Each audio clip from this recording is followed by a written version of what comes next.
నమస్తే, నేను Yashoda. Welcome to Pallavi team. పవిత్ర కార్తీక మాసం సందర్భంగా శివాలయాల్లో భక్తుల రద్దీ ఎక్కువగా ఉంటుంది. ఇక కార్తీక పౌర్ణమి రోజున తమిళనాడులోని ప్రముఖ పుణ్యక్షేత్రాల్లో ఒకటైన అరుణాచలంలో భక్తుల రద్దీని ఊహించలేం. శివనామ స్మరణతో తిరువణ్ణామలై మారుమోగుతుంది. 5-6 ఏళ్లుగా కార్తీక పౌర్ణమికి తెలుగు రాష్ట్రాల నుంచి వెళ్లే భక్తుల సంఖ్య పెరుగుతోంది. మహేశ్వరుడి ప్రతిరూపం అరుణాచలం. పర్వతమే పరమాత్మగా ప్రాభవం పొందిన అరుణగిరిని దర్శించుకోవటం ఎంతో పుణ్యమని పురాణాలు చెప్తున్నాయి. అందులోనూ కార్తీక పౌర్ణమి రోజున ఆ అరుదైన కొండపై వెలిగించే జ్యోతిని చూస్తే తమ జన్మ ధన్యమైపోయినట్లేనని భక్తులు భావిస్తారు. నమఃశివాయ అనే పంచాక్షరి మంత్రానికి ఉన్న మహత్యం అరుణాచలం అనే నామానికి కూడా ఉందని శివ మహాపురాణం చెప్తోంది. అరుణాచలేశ్వర ఆలయ ప్రదక్షిణ, అరుణగిరి ప్రదక్షిణ రెండూ ముక్తిని ప్రసాదిస్తాయని భక్తుల నమ్మకం. భూమండలానికి హృదయ స్థానమైన అరుణాచలంపై కార్తీక పౌర్ణమి నాడు వెలిగించే అఖండ జ్యోతి జ్ఞానానికి ప్రతీక. పరమశివుడు అరుణాచలం కొండపై దక్షిణామూర్తిగా కొలువై ఉంటాడు. తపో దీక్షలతో ఆ మూర్తిని దర్శనం చేసుకున్న సాధకులెందరో ఉన్నారు. రమణ మహర్షి శిష్యుడైన చాడ్విక్ అరుణగిరిపై తనకు కలిగిన విశేషమైన అనుభవాల గురించి ఎన్నో వ్యాసాలు రాశారు. ఆ కొండపై అలౌకిక శక్తులు ప్రసరిస్తున్నాయని ఉదాహరణలతో సహా వివరించారు. అరుణాచల శివ అనే నామోశ్చరణ అమోఘ ఫలితాన్నిస్తుందంటూ తన స్వీయ అనుభవాన్ని తెలియజేశారు.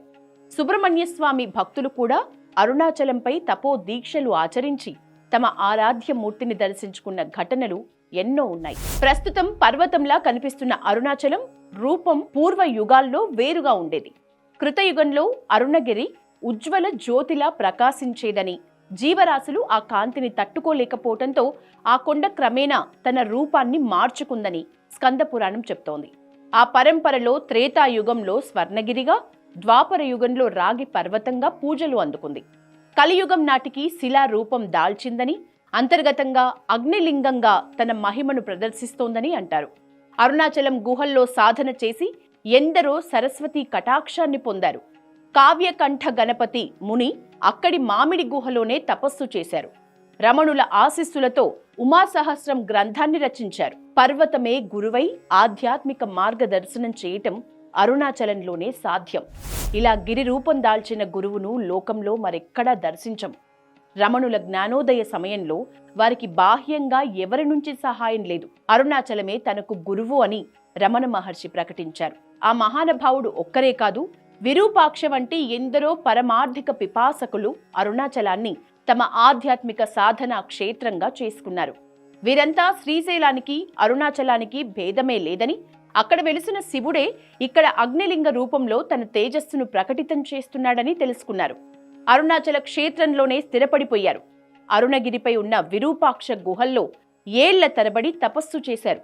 రమణ మహర్షి కూడా ఈ గుహలోనే తపో దీక్షలో నిమగ్నమయ్యారు. రమణ మహర్షి కార్తీక పౌర్ణమి పర్వదినాన్ని ఆశ్రమంలో ఎంతో భక్తితో నిర్వహించేవారు.